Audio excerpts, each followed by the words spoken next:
Fechar os seus olhos. Aquele que ora em línguas, você pode começar a orar em línguas aí no seu lugar?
Nosso país, e nós cremos, ó Pai, numa igreja que busca a qualidade, que busca, Senhor, esse entendimento, ao qual nós cremos no poder da igreja nas casas, Senhor.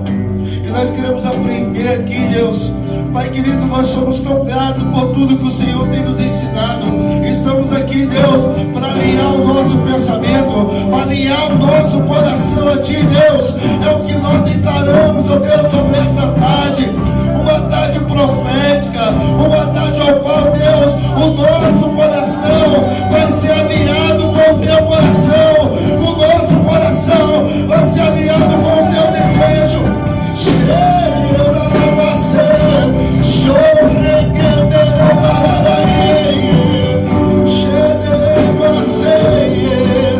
Por isso, Senhor, nós ansiamos por mais, nós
você puder.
Sente-se, por gentileza. Queridos, pequenas orientações. Nós vamos ter agora no período da tarde 2 sessões. Então seguiremos agora são 15h16. Nós vamos até as 16h30.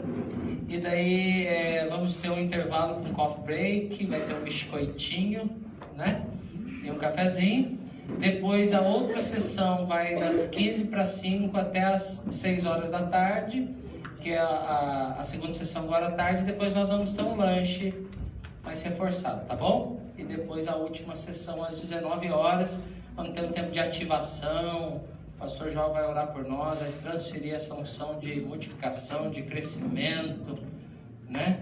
A gente gruda nele assim. Pastor. Meu Deus, quantos querem mais do Senhor aqui? Amém! Eita, vamos de novo. Quantos querem mais do Senhor? Amém! Graças a Deus. Senhor, muito obrigado mais uma vez. Toda a honra e toda a glória ao Senhor. Continua fluindo o Espírito Santo através do Teu Filho. Nós continuamos abertos para ouvir a Tua voz.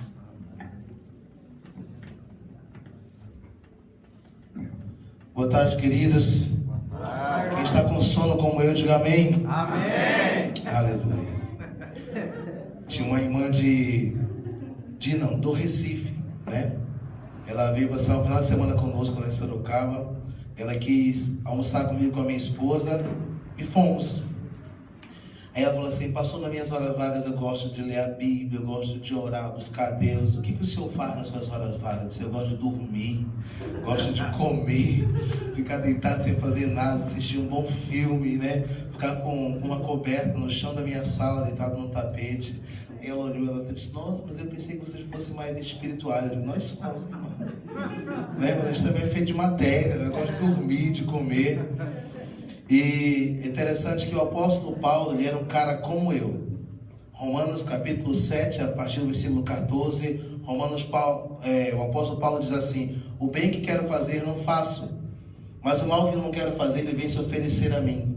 Mas não sou eu, né? É o velho homem que quer ressuscitar, porque dentro de mim habitam 2 naturezas: a que quer fazer a vontade de Deus e a que quer fazer a vontade da carne. E ele mesmo se auto-pergunta e argumenta, né? Miserável homem que sou, quem me livrará do corpo dessa morte? Aí o Senhor aparece como Chapolin e diz: eu, o Senhor, né, te livrarei. Então, bom saber que o Senhor está conosco em todo o tempo. Amém? Amém. Você está com o livro em mãos aí, todos receberam o livro, nós vamos usá-lo agora. Então, gostaria que você acompanhasse no telão, nós vamos estar falando sobre supervisão de célula. E eu quero dar uma introdução breve antes de nós entrarmos aqui. Vamos lá. Quando nós falamos hoje de igreja, quando nós falamos de célula, discipulado, nós logo pensamos em acompanhamento, em crescimento. Mas o fato é que muitos líderes hoje estão espiritualizando, diga assim comigo, espiritualizando a supervisão. E eu confesso que com toda certeza nós precisamos espiritualizar. Mas supervisão é algo técnico, é algo que tem que ser visto a olho nu. E você precisa ter a seguinte consciência dentro de você: é que se nós realmente atentarmos só para o espiritual, a gente vai esquecer de que nós precisamos de formar pessoas.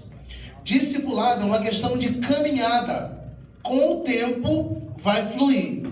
Mas formação de liderança requer tempo, capacitação, preparação, treinamento.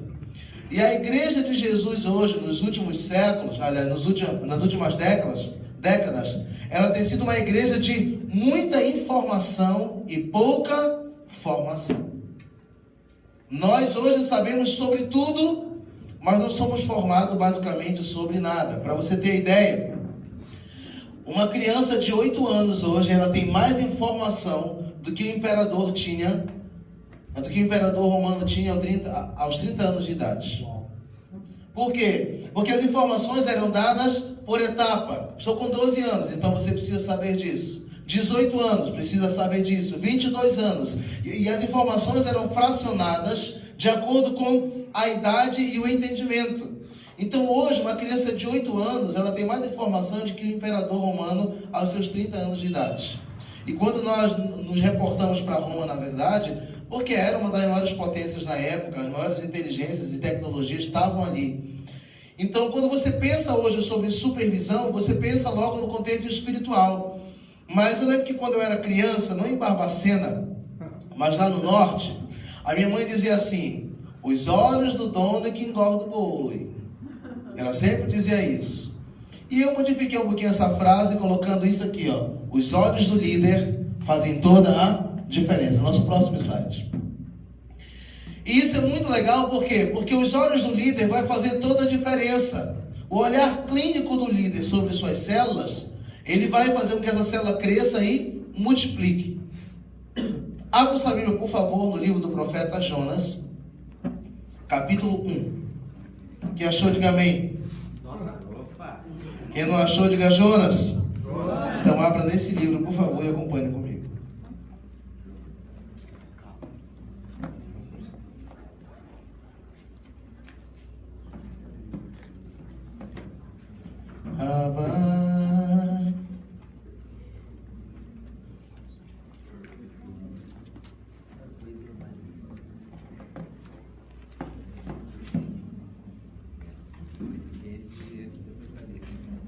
Sumiu Jonas da minha Bíblia, acho que naufragou. Achei. Aleluia. A gente não vai... Peraí, pastor. É porque outro dia bateram uma foto minha e eu estava assim, ó. Digo, não, tem que fazer pose, né? Então vamos lá. A gente não vai usar muitos textos bíblicos agora à tarde, mas eu gostaria de embasar, na verdade, esse contexto sobre supervisão, sobre o livro de Jonas, capítulo 1. E eu não quero falar sobre Jonas, eu quero falar sobre o capitão do barco. O capitão do barco que Jonas entrou. Acompanhe comigo, por favor, essa leitura. Versículo 1 diz assim do do livro de Jonas, capítulo 1. A palavra do Senhor veio a Jonas, filho de Amitai, com esta ordem: vá depressa à grande cidade de Nínive e profetize contra essa cidade. E pregue contra ela, porque a sua maldade subiu à minha presença. Mas Jonas fugiu do Senhor, dirigindo-se para Tarse, desceu a uma cidade chamada Jope, onde encontrou um navio que se destinava àquele porto. Depois de pagar a passagem, embarcou para Tarse para fugir do Senhor. O Senhor, porém, fez soprar um vento forte sobre o mar e caiu uma tempestade tão violenta que o barco ameaçava arrebentar-se. Olha para a pessoa que está do seu lado e diga assim: ameaças. São só ameaças.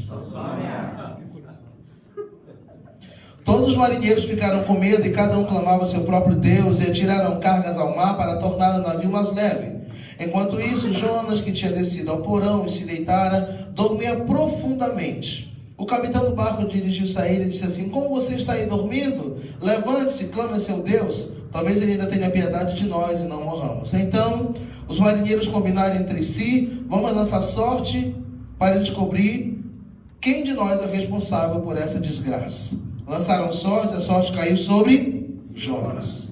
Por isso lhe perguntaram: diga-nos, quem é responsável por esta calamidade? Qual a sua profissão? De onde você vem? Qual a sua terra? A que povo você pertence? E Jonas respondeu: sou hebreu, adorador do Senhor e dos céus, que fez o mar e a terra. Palavra do Senhor. Amém? Amém. Vamos rapidamente aqui. Jonas, na verdade, ele recebe uma palavra do Senhor e ele decide não fazer aquilo. Então Jonas não era desobediente, ele era um profeta, ele liberava palavras de vida, mas ele desobedeceu a Deus sobre o lugar o qual ele deveria fazer uma divulgação do Evangelho. Eu entendo que se você falar hoje para mim: pastor Jova, eu posso ganhar almas em qualquer lugar, eu posso servir a Deus em qualquer lugar, eu posso alcançar almas e fundar célula em qualquer lugar. Eu concordo com você. Mas o propósito de Deus tem lugar definido, pessoas definidas e tempo definido. Jonas poderia evangelizar em qualquer lugar, mas o propósito dele estava em Nínive. Agora, Jonas tinha suas razões pessoais pelas quais ele não queria ir para Nínive. Esse povo já havia ferido o seu povo. Os ancestrais deles já haviam sido escravizados por eles. Então ele não gostava muito daquele povo. Ele falou: olha, eu vou evangelizar qualquer um, menos esses caras. E ele foi para um outro lugar. E nós vemos aqui que acontece algumas etapas, na verdade, com esse navio. Mas um problema que foi ocasionado por causa do capitão do barco, não por Jonas. Quando você vê a história, você fala que veio uma grande tempestade a ponto de ameaçar a embarcação a cair, aliás, a afundar. Pense comigo. Um líder de célula que não está preparado para liderar uma célula, na primeira ameaça ele vai querer entregar. Meu Deus. No primeiro problema ele vai querer desistir, ele vai querer colocar para trás: olha, eu acho que eu não ouvi Deus realmente sobre isso, eu acho que eu não estava preparado. E irmãos, 100% a gente só vai ter quando tiver morto e com Jesus. Aí já não vai ter mais jeito para fazer nada.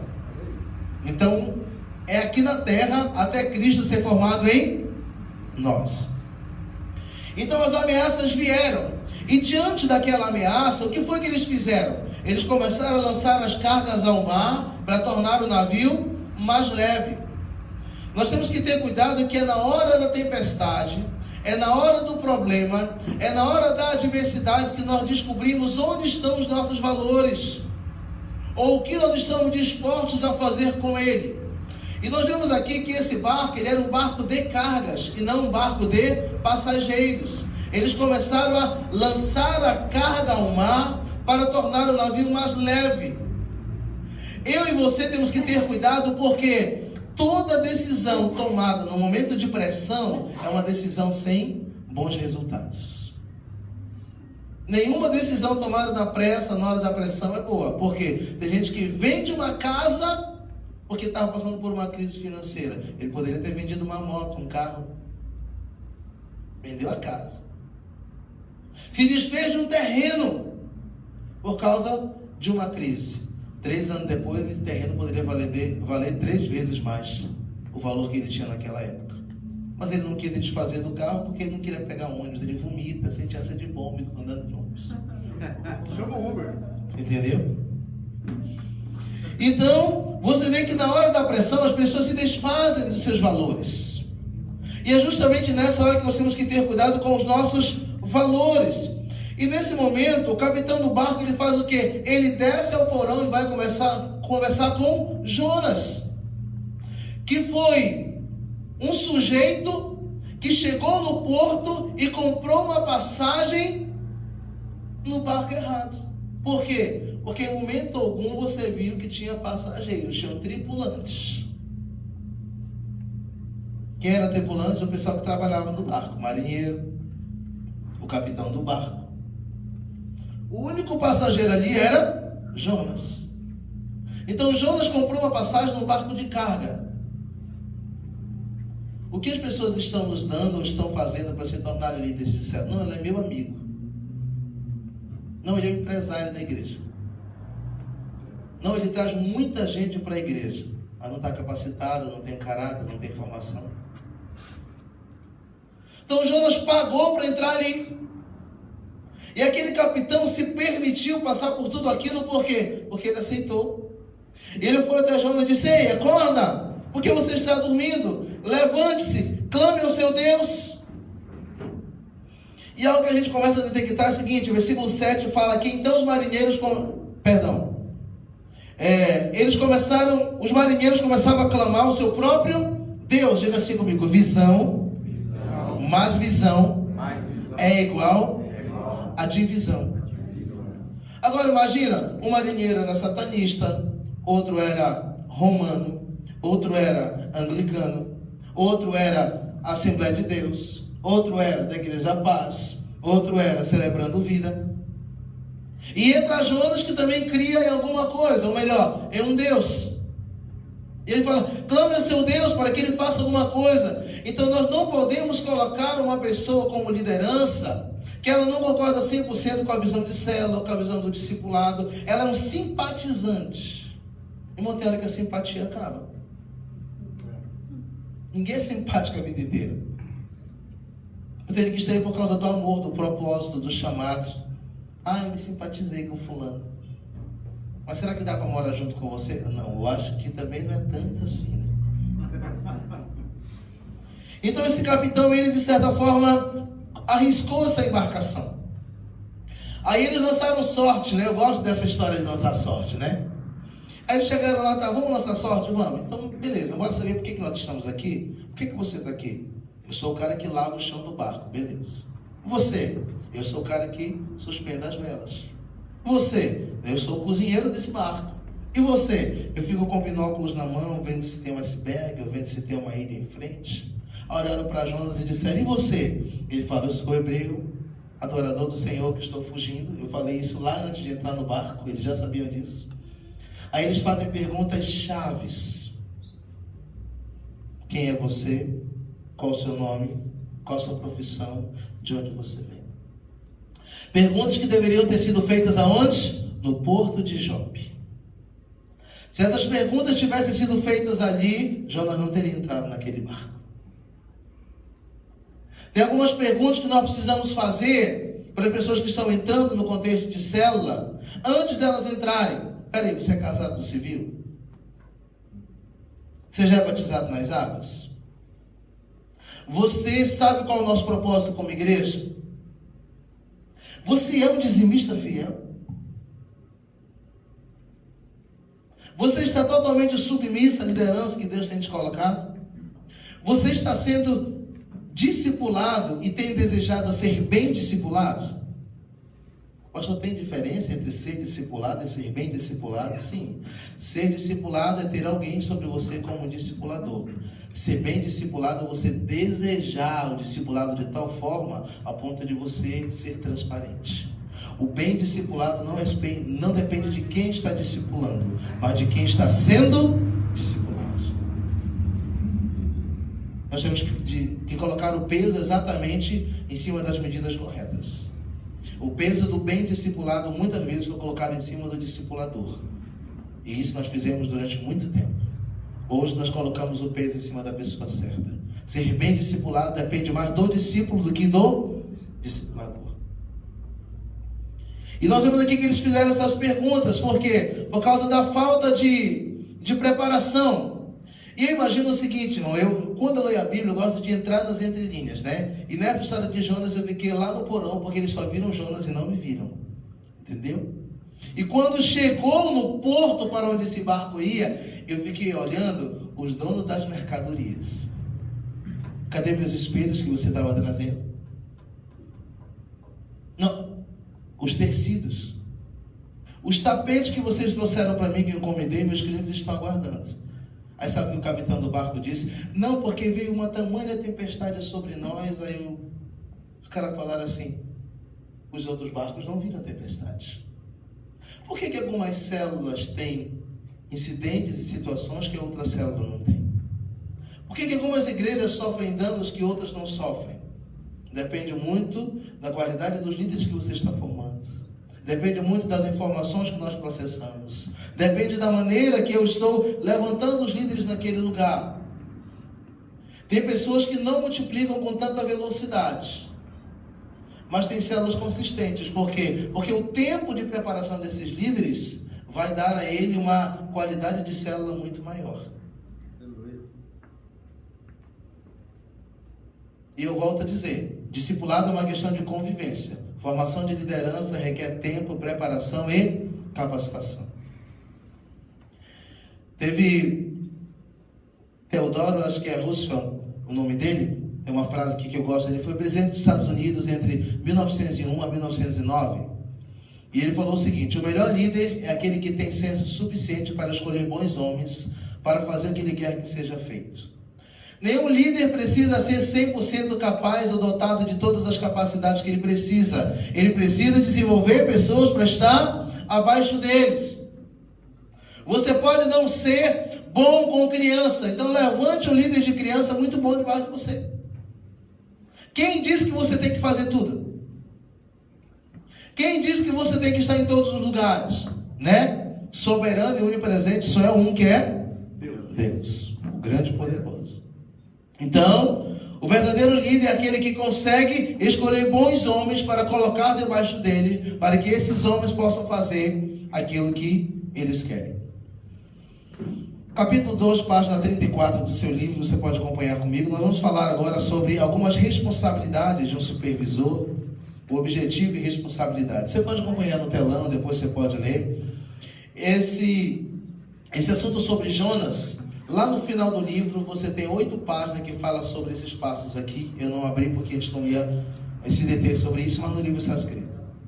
Qual o objetivo do supervisor? Diga assim comigo: supervisionar as células e auxiliar o líder bem de perto para que a multiplicação das células seja um sucesso. A razão pela qual eu pedi para que você repetisse comigo não é para você decorar porque você tem um livro, é para você acordar, tá bom? Então, próxima vez você acorda.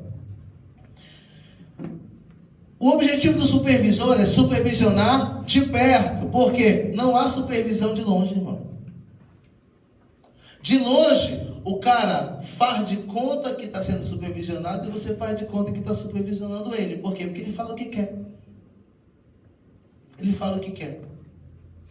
Então a supervisão ela tem que ser o quê? De perto. E para que serve o supervisor? Para ajudar, para auxiliar a multiplicação daquela célula. Espera aí, pastor, não é o líder de célula que auxilia o supervisor? Como é que aqui o supervisor vai auxiliar o líder de célula? Irmãos, eu não sei em que contexto você tem sido formado ou gerado, mas eu vim de um contexto onde o líder, ele é o maior servo. Eu tenho que servir a igreja, eu tenho que servir o reino, eu tenho que servir as pessoas. Eu, como supervisor e pastor, eu vou servir as ovelhas para que elas sejam mais próximas de Jesus. Muito do que nós temos visto hoje é as pessoas querendo que as ovelhas sirvam a liderança. E nós fomos colocados como liderança para servir as ovelhas. E nós vamos aprender mais sobre isso. Pastor, se o supervisor tem responsabilidades, quais são elas? Ou melhor, qual é a principal responsabilidade de um supervisor? Agora, em forte e alto som, você que está acordado, diga assim comigo: garantir que o DNA da igreja local seja reproduzido de maneira fiel.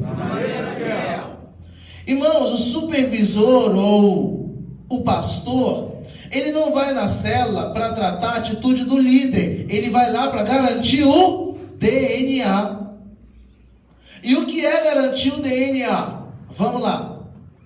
Eu preciso garantir o DNA da igreja local. Por quê? Porque liderança é algo, de certa forma, muito fácil de lidar e também muito difícil, porque cada pessoa tem um estilo de vida, cada pessoa tem um temperamento, cada pessoa tem uma maneira. E se eu falar, como nós já falamos muitas vezes isso, a nossa liderança publicou isso durante muitas vezes, dizendo assim: a célula tem a cara do líder. Agora vamos lá.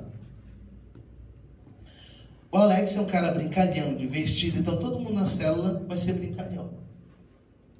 Agora imagina que o jovem seja durrão, não sorri, não é brincalhão. Eu preciso dessa célula tiver a minha cara. Então a célula, ela tem que ter o perfil da igreja local. Ela tem que ter o DNA da igreja local. É claro que o temperamento do líder vai aparecer de alguma maneira na vida daquela célula, mas isso não é para ser impresso na vida da célula. O que tem que ser impresso na vida da célula é a vida de Deus. Amém. É a vida de Jesus. Aleluia. E deixa eu contar um pouco das minhas experiências sobre essa questão de DNA. Fui numa célula de jovem um dia, nós tínhamos 119 células em Fortaleza, e dessas células, praticamente 60 células eram células de jovens e adolescentes. Então tinha muita galera jovem com a gente, nossa filha liderava também algumas dessas células.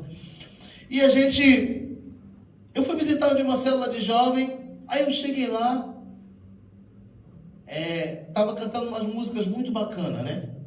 Uma delas era Salomão do Reggae, né? Baseado na palavra, né? Porque eu sou baseado na palavra e nela eu viajo. Eu fui lá descer reggae com a galera e tal, tudo mais. Na hora do louvor, tranquilão.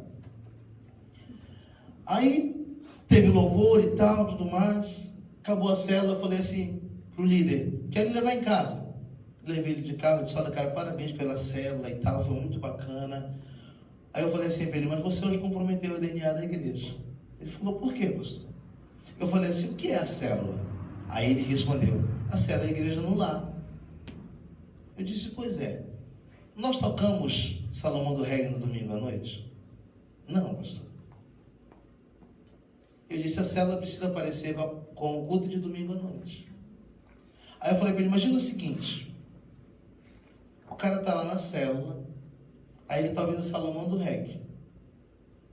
Aí ele chega no culto à noite, está cantando: maravilhosa graça, teu amor que não falha. Aí ele vai falar: essa música eu não conheço, eu vou sentar. Então ele não vivenciou a vida da igreja ainda na célula. Agora imagina que você está na célula, e na célula está cantando: Galileu, Jesus, Jesus, eu me rendo ao teu. Lá na célula ele está com uma folhinha, ele está com um PowerPoint que colocaram numa TV. Só que ele vem para o culto, aí ele chega lá no culto, o louvor começa e Galileu, essa eu conheço. Aí na hora de eu me rendo, ele não está mais com a folha na mão, ele está: eu me rendo ao seu amor, eu me rendo. Esse cara já se entregou a Jesus. Então, o DNA da igreja foi percebido ainda onde? Na célula. Então, nós temos que direcionar essa questão do DNA de uma maneira muito clara. Irmãos, e é muito simples falar: irmãos, isso pode na célula, isso não pode. Isso faz parte do caráter do líder, isso faz parte da visão da nossa igreja. Ah, pastor, mas eu amo aquelas músicas. Rude cruz se erigir, ela um dia. Músicas altamente belas e bonitas. Mas o cara que trabalhou 8 horas está cansado, passou por casa para tentar tomar um banho. Quando ele chegou na porta de casa, descobriu que a mulher está na casa da sogra. Aí ele vai buscar a mulher e os filhos, vai para a igreja, ele vai para a célula, ele chega na célula cansado. Nesse clima, irmão,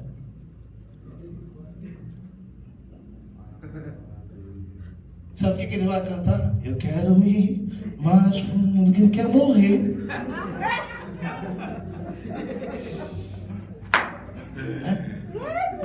Por exemplo, eu amo as músicas do pastor Cirilo, né? E eu falo esse Cirilo, essas músicas são músicas para você se embriagar com Deus. Entrar no quarto e ficar lá adorando a Deus, esquecer que existe pai, mãe, filho, tudo. Agora, ruim é os caras que põem, né, a música do Cirilo, eu me rendo na célula, né? 25 minutos a música. Eu me rendo, eu me rendo, eu me rendo, eu me rendo, eu me rendo. Depois de 8 horas de trabalho numa indústria, você vai para lá. Então, nós temos que jogar a célula para onde? Para cima. Então, o DNA da célula é extremamente importante. Fala comigo, Deus. Então, eu preciso garantir o DNA da igreja local. O supervisor não vai na célula para confrontar a atitude do líder. Quem faz isso é o discipulador dele. Ele vai lá para garantir o DNA da igreja local. Vamos correr mais. Pastor, se existe a principal responsabilidade do supervisor, qual é a principal responsabilidade do líder de célula? Então, vamos ler juntos aqui? 1, 2, 3 e já. Garantir que todos da célula sejam bem discipulados, não necessariamente por ele mesmo. Era para eu ter editado aquele bem ali, mas tudo bem. Garantir que todos da célula sejam discipulados, não necessariamente por ele mesmo, né? Tem aquele líder da célula que ele gostaria de cuidar de todo mundo e ele não cuida de ninguém. Não cuida de ninguém. Hoje nós temos entendido que quanto menor o número de discípulos, melhor é a qualidade deste discipulado. Agora vamos dar um exemplo. Garantir que todos da célula sejam bem discipulados. Como é que eu garanto isso? Eu preciso de 5 homens bonitos aqui em cima, porque já tem o 6º aqui, né? Que sou eu. Pela fé, tá, gente? Pela fé. Tem que ajudar a subir. Glória a Deus. Amém? Vamos lá. Todos são casados? Amém. Esse é o mais bonito, pastor. Chegou atrasado. Mas... Cada um tem uma visão diferente, dependendo do ano onde está, entendeu? Vamos lá. Essa é a minha célula. A célula TDB, tudo de bom, tá? Vamos lá. É a célula TDB. Então vamos lá. Eu sou o líder da célula. Agora imagine eu e minha esposa cuidando de todos esses aqui. E a Nilda cuidando de todas as mulheres. Vai chegar uma hora que eu não vou conseguir cuidar de todo mundo. Então o que eu tenho que fazer? Eu preciso cuidar de 2 pessoas. E eu preciso garantir que cada um desses 2 aqui cuide de pelo menos 2 desses. Então vamos lá, você vai cuidar do último lá. E você vai cuidar desses 2. Na multiplicação, eu já defini aqui, se a minha célula multiplicar desse tamanho aqui, quem vai multiplicar. Então se nós somos 2, 4, 6, 8, 10, 12. Somos 12 pessoas, contando com as mulheres, ok? Eu quero multiplicar essa célula. Uma das principais qualificações que eu acho para uma pessoa multiplicar uma célula, além dos critérios básicos, que é ser convertido, passado pelo processo, estar no tipo de liderança, é que ele discipule pelo menos 2 pessoas. Quando você põe uma pessoa para liderar uma célula que ela não discipula ninguém, ela vai para lá realizar uma reunião. Ela não tem uma responsabilidade. Então, se eu for multiplicar essa célula, o que acontece? Eles podem ir para uma célula, e eu posso ficar nessa célula aqui com esses 2. Já multipliquei uma célula. Por quê? Porque eu discipulo apenas 2 pessoas da célula. Mas todos da célula estão sendo o quê? Discipulados. Então o discipulador, ele garante, aliás, o líder da célula, ele garante que todos da célula sejam discipulados e acompanhados. O ideal é que a pessoa chegue na célula e depois de um tempo você providencie discipulador para ela. Por quê? Essa pessoa está chegando. Ela está se contextualizando. Ela precisa gerar vínculos com todo mundo. Então a principal responsabilidade do líder de célula é garantir que todos da célula sejam discipulados. Aí tem uma pergunta que diz assim: pastor João, eu tenho 50 pessoas na minha célula. Como é que eu faço para cuidar de todos? O dia que você conseguir, você me avisa, porque eu também quero saber. Tá? Mas se eu puder dar uma dica, vamos lá. Você tem 45, 50 pessoas na sua célula, você tem uma mini igreja. O que você faz? Começa a detectar na célula quem são os possíveis discípulos. Porque no grupo de 50 deve ter alguns possíveis. Do número de 7, no máximo 10 pessoas serão essas pessoas. Características delas: chegam mais cedo, contribuem no lanche, se envolvem nas atividades da célula, estão sempre prestativos ali para auxiliar, para dar uma cadeira, para buscar alguma coisa. Então o que você tem que fazer? Invista nesses 7 a 10. E eles vão te ajudar a cuidar dos outros 40. Porque se você quiser investir Nos 50, você vai perder todos. Você perde todos. Por quê? Se você mira em nada, você vai acertar em cheio, irmão. Em nada. Então, o principal papel do líder de célula é garantir que todos sejam discipulados. Amém? Deus abençoe. Glória a Deus.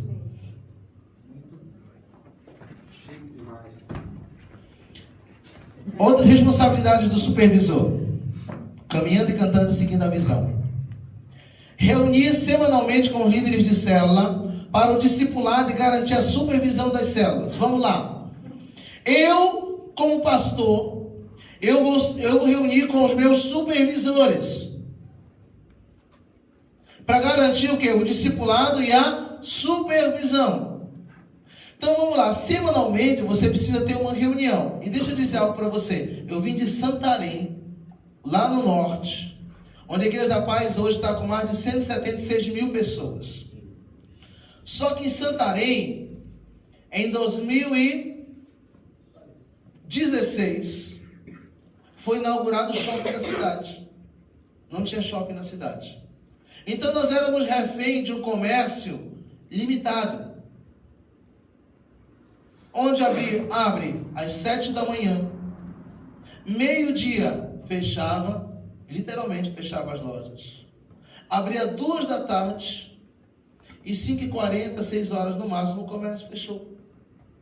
Tanto é que em Santarém tem o Tadel das 6 horas da tarde, que é o Tadel que começa às 18 horas e vai às 18h45, que é o Tadel dos estudantes, que em 15 minutos todo mundo consegue chegar em qualquer lugar em Santarém.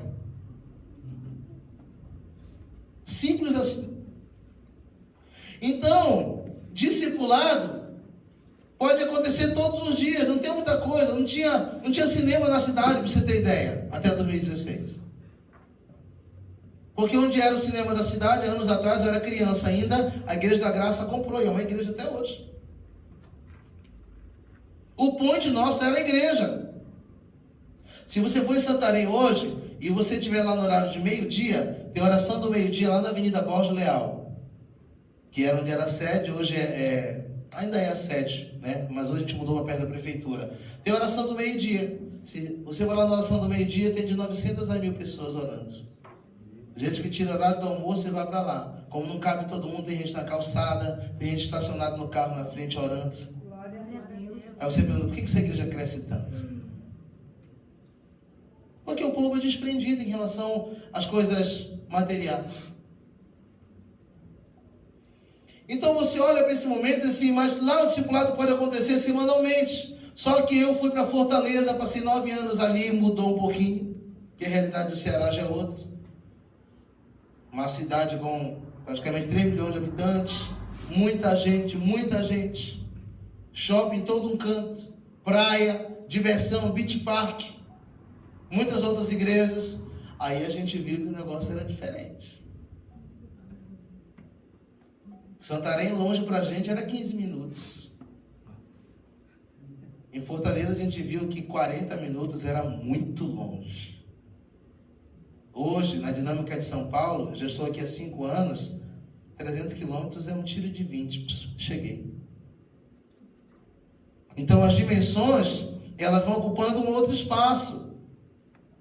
Eu vou tendo outro entendimento do que é distância, do que é longe, do que é espaço geográfico. Mas eu entendo que aqui, na verdade, nós temos tentado hoje em Sorocaba ter discipulado de 15 em 15 dias. Por quê? Porque o semanal é difícil. Digamos que eu tenho um discípulo que eu falo com ele, olha, nosso discipulado é semanal com HDL. Diga assim comigo, hora, dia e lugar. Talvez no contexto de Taubaté, nós realmente possamos ter, né? Discipulado com hora, dia e lugar, pela questão da cidade não oferecer muita coisa, ser um lugar próximo, as pessoas se conhecem, né? Então dá para acontecer ainda o discipulado semanal. Mas digamos que eu tenho um discípulo ali em Sorocaba e eu falo, olha, nosso discipulado tem HDL, hora, dia e lugar. Então essa semana a gente vai reunir terça-feira, tá bom? 1h da tarde, não, beleza. Só que nessa terça-feira, esse meu discípulo precisou ir a São Paulo. E ele ia passando perto da 25, quando a sogra dele falou assim, cara, traz uma coisa para mim. Ele já não consigo chegar nem para o discipulado e nem para o Tadel. Então, ele falou, pastor, hoje eu não posso, tal, tudo mais. Aí na outra semana, eu que tenho um compromisso, não consegui. Aí o que acontece? Esse discípulo se desmotiva. O que ele diz? Olha, pastor, não quero mais ser discipulado. Porque primeiro que era toda semana. Às vezes eu não posso, às vezes você não pode. Então é melhor não ter discipulado do que ficar nesse chove e não olha. Um dia eu posso, um dia você não pode. Então é melhor não ter. E esse cara vem cheio de razões. E você diz assim, não, você está certo. Não, ele não está certo, ele está completamente errado. Que me responda algo. O que é melhor? Ter uma casa coberta de lona ou não ter uma casa? Ter uma casa coberta de lona. Então eu tenho que entender que é melhor eu ter um relacionamento de discipulado do que eu não ter. Aí nós temos que fazer uma transição e uma mudança de mentalidade associada a uma quebra de paradigma. O que é? Eu preciso relacionar, eu preciso vincular discipulado a relacionamento. Diga assim comigo, eu preciso vincular discipulado a relacionamento. Por quê, pastor? Porque nós, durante muitos anos, relacionamos discipulado com hora, dia e lugar. Se não tem HDL, não tem discipulados. Se eu tenho um relacionamento, eu posso me relacionar através do WhatsApp, de uma ligação, de um Skype, seja do que for. Eu posso não ter conseguido reunir naquele dia, mas eu tenho um discipulador. Eu tenho relacionamentos. Eu posso estar entrando em contato com essa pessoa. Então, essa reunião semanal, ela é importante para garantir o quê? O cuidado. Se você pode, então, reúna sobre a vida desse casal e reúna sobre as células que está debaixo da cobertura dele. Eu estou usando o termo aqui de pastor supervisionando, discipulando supervisores e supervisores, discipulando líderes de célula. Responsabilidade do supervisor: estabelecer uma escala de visita às células.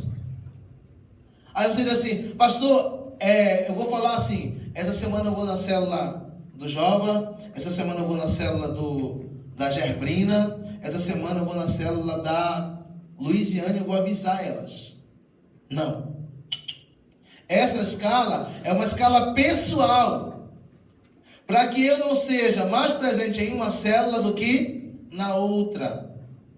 Porque se eu fosse o diabo e você estivesse indo mais numa célula do que na outra, eu ia jogar uma cilada no coração de uma ovelha dizendo assim, tá vendo como ele ama mais aquela ovelha do que aquela outra?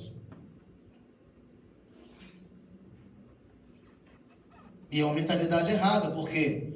Porque nem todo mundo tem a mesma necessidade. Uma criança, quando ela nasce, ela precisa ser assistida de maneira pessoal e direta. Os pais quase não dormem durante a noite. Essa criança cresce, o que acontece? A presença dos pais em relação a essa assistência vai diminuindo. Até que ele já vai levantar, pegar água, vai tomar, vai na geladeira, volta, pode pegar uma banana e traz de volta. Então eu preciso ter essa dimensão. Então eu preciso estabelecer essa escala de visitas para que eu não seja mais frequente numa célula do que na outra. E, irmãos, eu cheguei a 137 quilos por muitas razões, né? Falta de domínio próprio, gula, mas uma das razões era que eu era facilmente persuadido pelos líderes de célula. Ele falava assim, pastor, hoje tem lasanha na célula. Eu falava, eu estou dentro. Pastor, hoje é churrasco, você vem? Vou. Pastor, a gente vai para uma comunhão, você é rodízio de massas. Estou dentro, querido. Lasanha é para todo mundo. Então, eu preciso ter essa escala, por quê? Porque a escala me ajuda. E nessa escala eu tenho que tomar cuidado, porque quando você vai fazer uma supervisão, você não precisa avisar. Por quê? Para pegar o cara numa boa. Eu vou dar outro exemplo aqui. Fui numa célula um dia, a célula começava às 20 horas. Cheguei lá, mais ou menos, era umas 8h10 da noite, a célula tinha começado. Eu disse, meu Deus do céu, mas tudo bem, né? Estava lá conversando, batendo papo e tal. Aí deu 8h15 nada, deu 8h20 nada. Aí o líder, pastor, você quer uma Coca-Cola? Eu disse, quero. Pode trazer. Aí quando foi 8h30, ele falou assim: queridos, nós estamos só aguardando um casal novo que está chegando. A gente não vai começar antes deles chegarem, que eles são tão preciosos, né? Aí eu falei: me dê uma outra coca, irmão, para engolir aquilo, né? Que calado. Diga amém, pastor, diga amém. 8h40 o casal chegou. A célula começou como se tivesse começado às 20 horas. Louvor, tal, descontração e tudo mais, e tal. Aí a célula acabou, começou às 8h40, terminou o quê?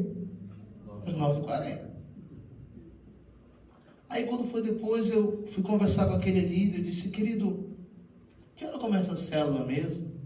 O pastor começa às 20 horas, mas você sabe aquele casal? Eles são novos na célula e a gente não se permite começar a célula antes dele, porque eles estão vindo do trabalho. Eu disse: olha, filhos, eles são muito importantes. E nós realmente precisamos consolidá-los e tal, mas eu quero que você faça um favor.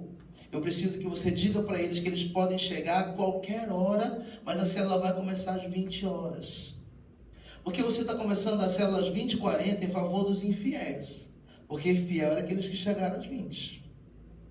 E do grupo que eu percebi, todos chegaram no horário. É uma questão de tempo para os fiéis se tornarem infiéis, que eles vão ver que nunca começa às 20, eles vão chegar às 20h40. Não, pastor, tudo bem. E pastor, e se a gente mudar o horário da célula? De 20 horas para 20h40? O que você acha? Disse: olha, uma ideia muito boa se não fosse diabólica. Por quê, pastor? Eu falei assim: querido, você quer mudar a estrutura de uma célula por causa de um casal, você vai alterar a vida de 8 famílias por causa de um casal que está chegando, que está sendo consolidado, que você nem sabe se vai se firmar nessa célula. Você vai sacrificar a célula inteira por conta disso? Não concordo. E dito e feito, irmão, algumas semanas depois, esse casal descobriu que tinha uma célula da nossa igreja, no condomínio deles, ficaram lá. Agora imagina se esse cara tivesse mudado o horário da célula, alterado a agenda de todo mundo. Então nós temos que ter cuidado com essa escala de visitas, porque é na escala de visitas que você consegue perceber, né? Em relação à realidade do pastor aqui, ele é pastor, tem feito a supervisão, mas de repente pastores de outras igrejas que estão aqui, ou que estão nos assistindo através da rede social agora, você talvez tenha supervisores debaixo de sua cobertura. Você diz: pastor, então como é que o supervisor procede numa visita dessa? Ele vai lá para supervisionar a célula. O supervisor não interfere a célula. Nessa escala de visitas, ele tem que observar o que está acontecendo na célula e não fazer nenhuma citação. Outra falha do supervisor em uma supervisão, sabe qual é? É, digamos, o seguinte: você é supervisor e vai na célula do Lucas. Aí chega lá o Lucas e diz assim: supervisor, você pode compartilhar a palavra? Você diz: claro que posso, querido, tudo bem. Aí depois de 2 semanas você vai de novo na célula do Lucas. Aí o Lucas diz assim: não, já que você está aqui, você pode compartilhar a palavra? Posso. Terceira vez você vai lá e o Lucas: você pode compartilhar? Posso. Se você foi 3 vezes supervisionar essa célula, e as 3 vezes que você esteve lá, você compartilhou a palavra? Em que momento você está supervisionando o nível de palavra que está sendo dado nessa célula? Nenhum. Então o supervisor, ele vai para assistir a célula junto com os outros irmãos sem interferir. Ele vai só estar ali como alguém que vai o quê? Somar com aquele povo. Ser uma pessoa que está participando da célula. Se integrar nas atividades ali. Quem tem o direito de interferir essa célula para dar alguma palavra, algo acrescentando, é o pastor titular, que por conta de suas muitas responsabilidades, ele não é tão frequente naquela célula. Então, o dia que ele vai se fazer presente naquela célula, de maneira direta. Então, tudo isso são dicas que a gente dá. Outra responsabilidade: estabelecer, juntamente com os líderes de célula, as metas a serem alcançadas. Eu quero 2 pessoas aqui que ainda não vieram. Vamos lá, rapidinho. Vai lá, Fernando. O Fernando está de papel. Vai lá, Fernando. O Fernando está com o quê? Tá com o tornozelo torcido. Não, ele me deu uma sequência. Diga aí, irmão. Joelho, panturrilha e tornozelo. Você viu só, irmão? Rapidinho. O cara quebrou ele de jeito. Vamos lá. Esses aqui são 2 supervisores de célula, amém? Amém. Fica aqui do outro lado, irmão. Eu creio. Reimar e Gil. Eu tenho um discípulo que é Ruimar. Aqui, ó, Jovenilton, Jova tal, Rilmar, é dupla sertaneja aqui, irmão. Glória a Deus. Vamos lá. Estamos aqui na célula e eu sou pastor deles, eles são supervisores. Aí sabe o que eu falo? Quantas células você tem? Eu vou só jogar aqui o número, tá? 30, 50. Aí eu, como pastor, tive uma visão de Deus dizendo o quê? Olha, Deus me deu uma palavra que cada um de vocês, no final do ano, eu vou chegar com 100 células. Amém? Amém. Não, amém, irmãos. Esse aqui tem 50, esse aqui tem 30. Quem está mais perto de chegar? Quem está com 50. Números de célula diferentes, alvos diferentes, metas diferentes. Olha aí, verdade. Eu não posso estabelecer o mesmo nível. Então o que eu vou fazer? Olha, vamos orar, você está com 30 células, vai ser uma bênção. Mas qual o seu alvo pessoal para o final deste ano? 80. 80 é uma bênção. Mas que tal se a gente ficar nos 60? 60 te ajuda, 80 tu vai sozinho. Pode ser 60? Amém. Seu alvo de célula para esse ano, qual é? 100. Amém. Mas vamos lá. Vamos ficar nas 80 células. Amém? 80 te ajuda. As 100 você vai se arrastando sozinho. Então vamos lá. Então nós estabelecemos as metas aqui para serem alcançadas. O que eu vou fazer? Ajudá-los. De que maneira? Olha, nós vamos ter na igreja o projeto Casa de Paz. Então eu gostaria que você pegasse as suas 50 células e fizesse com que cada líder levasse para o treinamento 2 pessoas para fazer Casa de Paz. Porque com a Casa de Paz você vai poder alcançar mais pessoas para multiplicar essas células. Amém? Eu dou a mesma estratégia para eles. Olha, a gente vai se alcançar, vai estar junto e tal, vou estar te ajudando, vai estar auxiliando. Beleza. Vamos ser um culto de colheita. Quantas pessoas vocês alcançaram? Então vamos trazer todo esse povo? Tá? Vamos lá. E durante esse período eu vou dando dicas, eu vou dando sugestões, porque eu, como pastor e supervisor deles também, eu tenho que ajudar eles a crescerem. No final do ano, ele está com 72 células. Qual era o seu alvo? 60. 60, ele está com 72. Meu Deus. Não, ele está igual fala mansa, rindo à toa. Ei. Aleluia. Pastor, olha, 72, 70 era 60, tal, eu cheguei. Aí chega no final do ano, esse aqui ele não está mais com 80, ele está com 99. Ele está voando. Estão felizes. Aí vem o incrédulo e diz assim: pastor, eu acho que então eles deveriam ter continuado com o alvo que eles estabeleceram, que eles quase chegaram. Diga assim para o seu irmão: quase salvo, é totalmente perdido.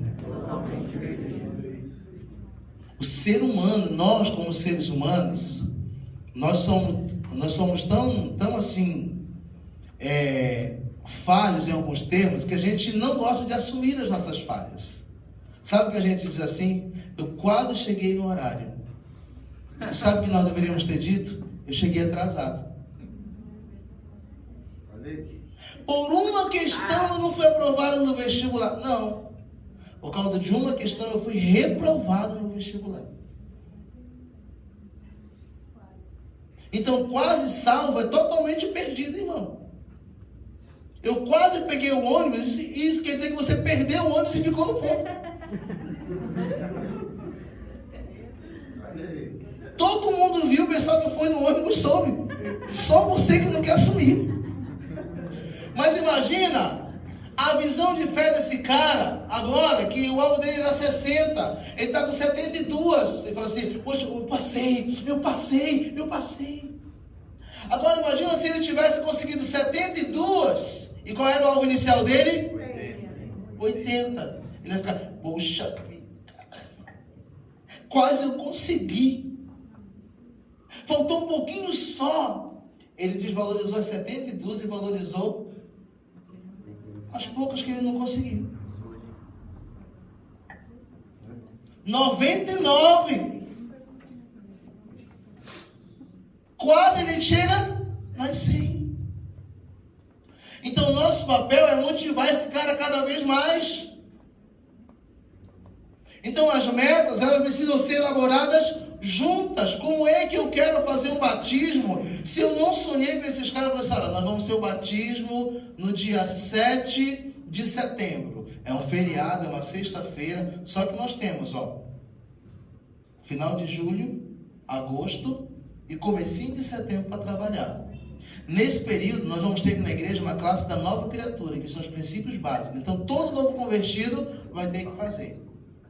Próximo do batismo, uns 40 dias antes, 10 dias antes talvez, a gente possa fazer um curso de membresia. E faz o seguinte, reúne um dia no setor todos os novos convertidos que eu vou lá, que eu quero falar com eles. Reúne um dia todo mundo que eu vou lá. 2 semanas antes do batismo, é a célula do testemunho. Quem vai batizar vai dar o testemunho. O que vai acontecer? Eu estou fazendo meta juntamente com ele. O problema é que nós queremos que as pessoas multipliquem sem dar a elas munição para que elas façam isso. Então, estabelecer, juntamente com o líder de célula, as metas a serem alcançadas. Quem entendeu aí, diga amém. Amém. Obrigado, queridos. Deus os abençoe. Mais responsabilidades. Ou glórias. Você é atleta. Presta conta fielmente dos relatórios das células que estão sob a sua supervisão. Eita Deus. Olhe para essa pessoa bonita que está ao seu lado, na bolota dos olhos dela, e diga assim, se você e eu não conseguimos prestar conta de um relatório físico, imagina a vida espiritual de alguém. Meu Deus, quer nem falar essa parte. Irmãos, é muito simples em preencher um relatório. Quantas pessoas foi na célula? Só contar. Você não pode fazer isso, qualquer pessoa pode contar. Um dos motivos por que estamos perdendo mais do que ganhamos é pensar que o relatório é nosso inimigo quando os resultados são negativos. Toda vez que o resultado é negativo, a gente pensa que é. Ah, tá vendo só, não vou conseguir. Não. Os relatórios são nossos amigos. Os relatórios são nossos amigos. Um dia, conversando com a minha filha, ela fez algo que não era legal. Aí ela olhou para mim e falou assim, pai, nunca mais eu vou fazer isso. Eu peguei na mão dela e falei assim, filha, como eu gostaria que isso fosse uma verdade.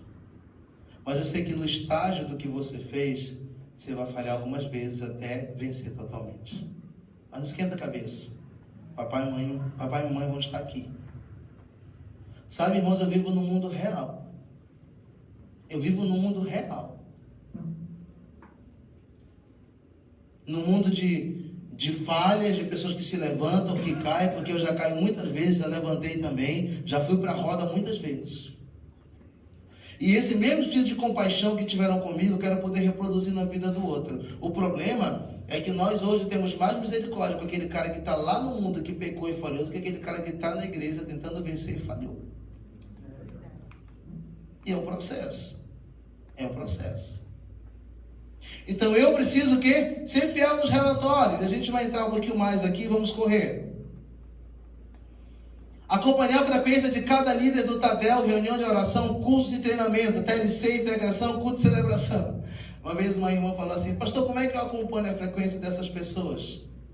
Eu disse, estando lá, irmã.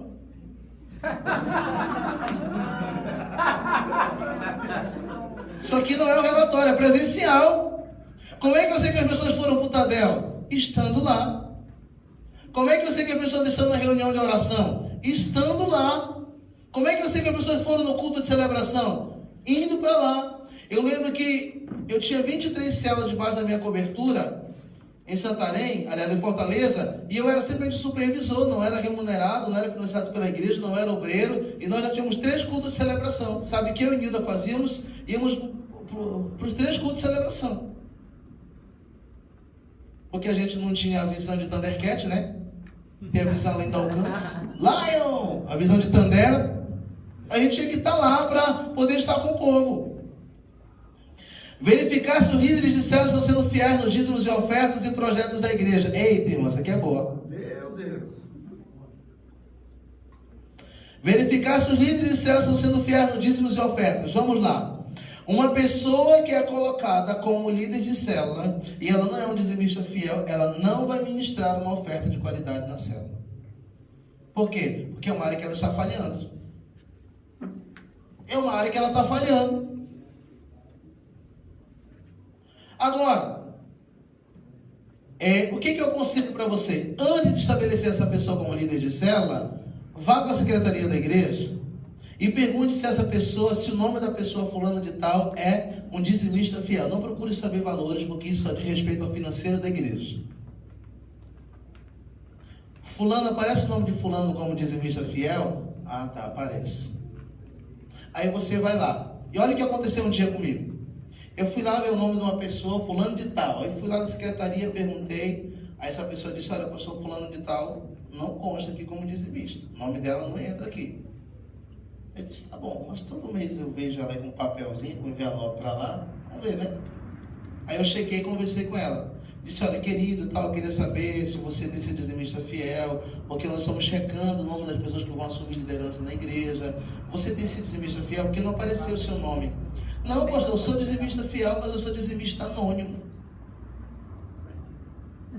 E eu disse, é mesmo? Você pode, por favor, dizer desde quando? Não, pastor, faz muito tempo. Eu disse, me dê a média de valores que você tem dado por mês, só para me checar se esse dizimista anônimo está entrando na igreja. Aí ele me deu o valor, eu fui lá na secretaria, eu disse, olha, tem um dízimo entrando todos os meses nesse valor aqui. Aí a pessoa foi lá, e algo que nós fazemos. Se existe uma entrada que está como dízimo, está anônimo, nós colocamos lá, dizimista anônimo e colocando o valor.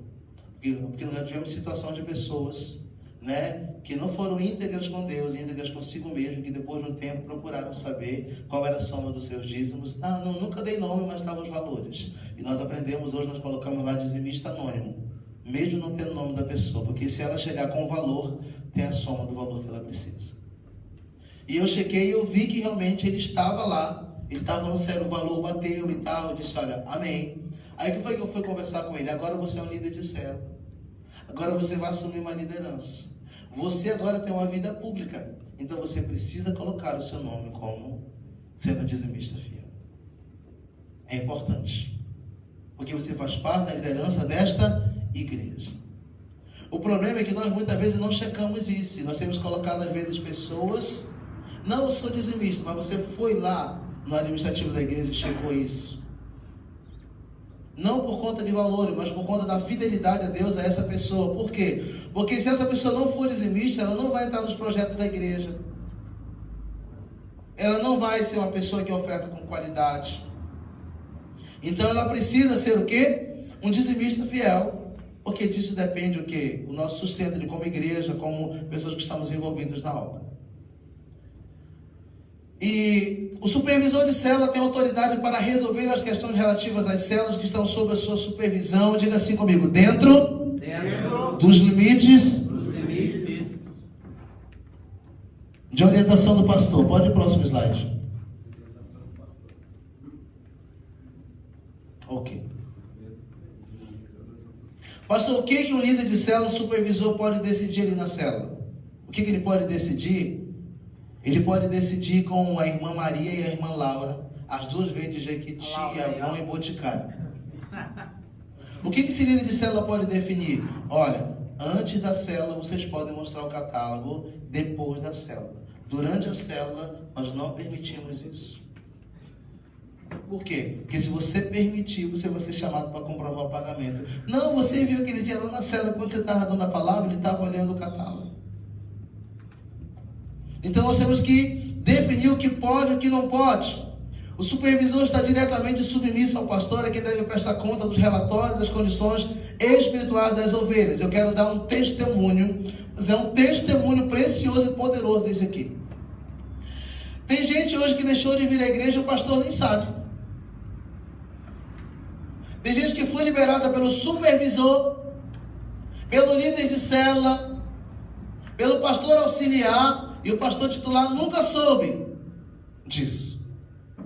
Nenhum pastor auxiliar, nenhum pastor da equipe principal, nenhum supervisor ou líder de célula pode liberar nenhum membro da igreja, a não ser o pastor titular daquela igreja. Porque ele é o responsável por aquela pessoa diante de Deus no contexto espiritual. Teve uma situação lá em Fortaleza, teve um irmão que ele teve uma dificuldade com o líder de célula dele. E ele decidiu sair da igreja. E eu era supervisor dele. Ele estava numa célula e eu era supervisor da líder de célula dele. E ele conversou com a líder de célula dele, com o discipulador, quero sair da igreja e tal. Ele foi e reuniu comigo. Pastor Jovem, quero sair da igreja, houve esse problema, eu já resolvi a situação lá na célula, mas eu não quero mais ficar. Desgastou demais e tal. Eu disse, olha, eu entendo você, mas eu não tenho autorização para liberar você da célula. Eu preciso que você converse com o pastor Eibe. Mas antes de tentar conversar com o pastor Eibe, vamos fazer o seguinte, eu preciso que você fique lá nessa célula por 4 meses, dando o seu gás. Honre ser discipulador, honre essa liderança, porque o dia que você sair de lá, você vai sair da melhor maneira. O melhor momento de sair é quando está tudo bom. Ele está bom, pastor. E ele ficou lá 4 meses. Eu já tinha esquecido. Quando foi um dia ele me encontrou no Tadeu, eu disse, pastor, eu disse, diga, passou 4 meses e eu ainda quero sair da igreja. Eu disse, tudo bem, mas eu não respondo por isso. Eu tenho que reunir com o pastor Eibe. Eu vou verificar com o pastor Eibe e o pastor Eibe vai reunir com você. Tá bom. Aí eu fui, falei com o pastor Eibe. Aí nós toda terça-feira tínhamos uma reunião em Fortaleza que começava ao meio-dia e ia até às 18 horas. Depois orávamos mais 1 hora e já ficávamos para o Tadel. E conversei com o pastor Eibe e disse, olha, pastor Jova, logo depois do Tadel, assim que terminar, vocês sobem no palco, entra lá naquela porta e vamos lá no gabinete que eu quero conversar com ele. Só que naquela época, na igreja que nós estávamos, tinha uma sala de oração lá atrás, então para vir para o púlpito a gente passava pelo corredor aqui e viemos para o palco. Aí eu fui, avisei o irmão que o pastor ia reunir com ele depois do Tadel, eu disse, logo depois do Tadel, vá para lá, para perto do palco e suba lá que a gente vai reunir com o pastor Eibe.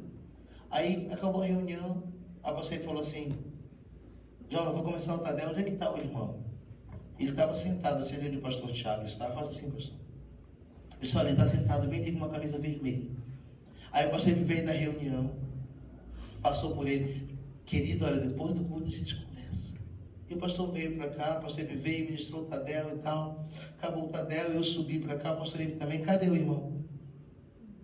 Disse, meu Deus, arrebatado ele não foi, porque nós estamos aqui, né? Vou procurar. Fui lá na frente, estacionamento, fui na cantina, que geralmente era o ponte da galera, não encontrei. Aí eu volto pelo corredor, ele está lá no mesmo lugar, sentado de cabeça baixa. Eu disse, querido, pelo amor de Deus, o pastor Eibe está te aguardando, vamos lá conversar. Ele, pastor, senta aqui rapidinho.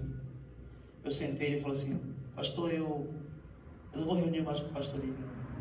Eu falei, por quê? Ele falou assim, pastor, a situação aconteceu faz 6 meses.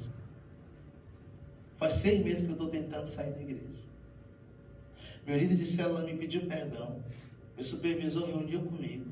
O senhor pediu para me ficar 4 meses lá na célula. Ele falou, pastor, essa é minha casa.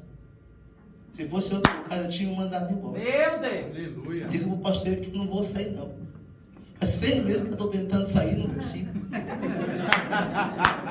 Ele disse, não, você vai ter que dizer isso para ele diretamente. Agora quem quer que você vá sair? E quando nós saímos de Fortaleza para Sorocaba, ele ficou liderando 18 células. Supervisionando 18 células.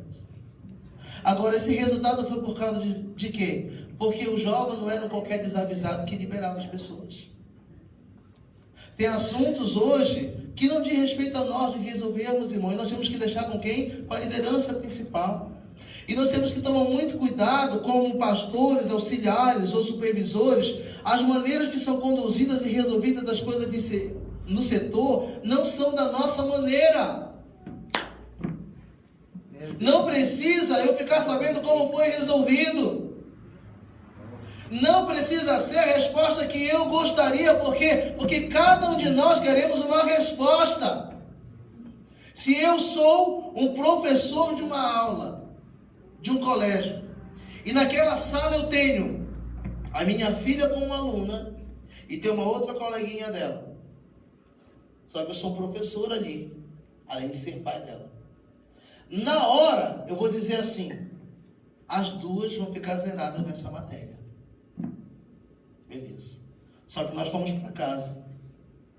Lá em casa a senhora recebeu uma disciplina, deixou de usar computador e internet durante 30 dias. Não vai andar de bicicleta no quartel. O que o outro pai fez, não me interessa. Interessa aquilo que eu estabeleci sobre aquele que está comigo. E nós temos que tomar muito cuidado com isso, porque nós não entendemos as particularidades do que está sendo resolvido, do que foi dito, a maneira que foi exposta. O problema é que nós não queremos, às vezes, que o problema seja resolvido. Nós queremos dar a nossa solução para o problema. Meu Deus. E sabe, irmãos, existem os dois lados da história. Essa semana mesmo, aconselhando uma pessoa que chegou comigo e falou: olha, pastor, fulano de tal foi negligente, fulano de tal foi omisso, ele não fez isso. Eu falei assim: essa é a sua visão? Essa é a minha visão sobre isso. Eu disse: você já perguntou sobre a visão dessa outra pessoa? Não, também nem me interessa, porque eu sei que foi isso que aconteceu. Eu disse: deixa eu contar uma história bíblica para você. Sexta-feira da Paixão, Jesus estava indo ser crucificado. Nenhum dos líderes daquela época queriam assumir a parada. E fizeram de tudo, passaram de um para o outro, um lavou a mão, o outro ficou por ali. Aí de repente um teve uma ideia: olha, a gente pode se safar. Lembra daquela tradição que nós temos de que na época da crucificação a gente libera um preso famoso? A gente poderia fazer isso. Deixar com que o povo decidisse. Quem é que está preso? Quem? Jesus. E qual era o outro? Barrabás.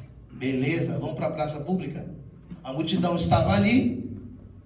E de repente, chegou um homem e perguntou assim: a quem vocês querem que seja solto? Jesus ou Barrabás? E a multidão gritava: Barrabás! Barrabás! E Barrabás estava numa prisão ali. Ele falou assim: é hoje, cara. Eu vou morrer. A multidão quer sangue. O povo quer sangue. E eles querem me contaminar por tudo que eu fiz de errado. E novamente veio a pergunta: a quem vocês querem que libere? Jesus ou Barrabás? E a multidão gritava: Barrabás! Aquele homem já estava agonizando, tendo convulsões ali naquela cela. De repente chega um guarda e diz assim: pode sair. Aí ele já estava com um lençolzinho aqui no pescoço. Não, eu prefiro morrer sozinho do que ser envergonhado em praça pública. Aí o soldado olha para ele e diz assim: não, cara, você foi livre. Vai morrer um galileu no seu lugar. Que como?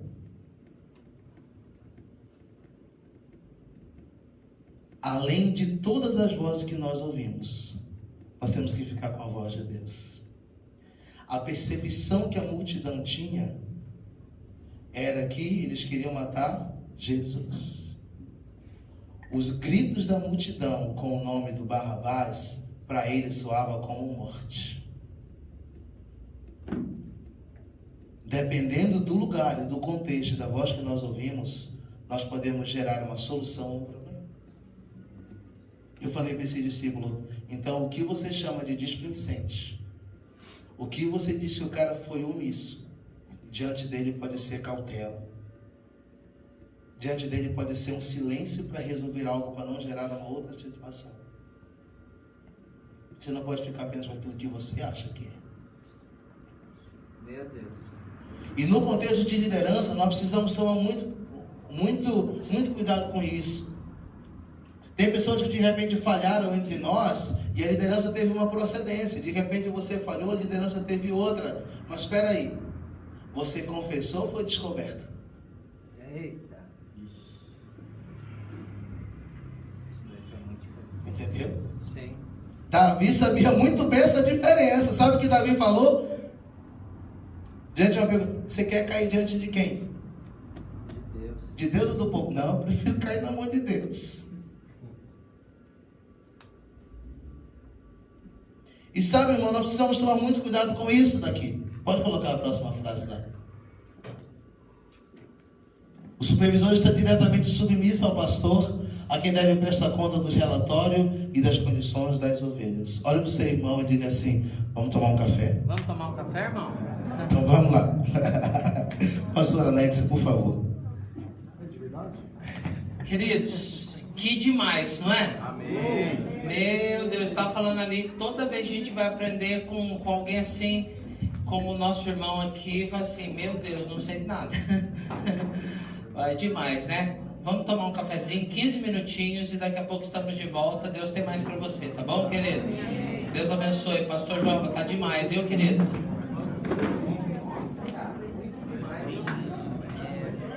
eu dar só uma pausa ali na gravação. Uma pezinha, deixa uma musiquinha pra nós.